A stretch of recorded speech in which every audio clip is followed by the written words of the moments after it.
प्रेमी ना बुझे मोरला चारी राजा तमाजाल तमे पड़ले बारौसन साड़ी राजा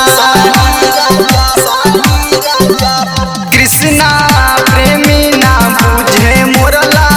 चारी राजा तमाजाल तमे पड़ले बारौसन साड़ी राजा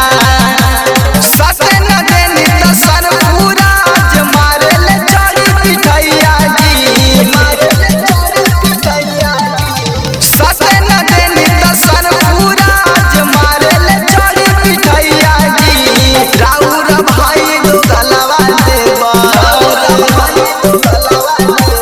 राउर भाई दो गलवा देवर से जे पे मांगे कटैया ना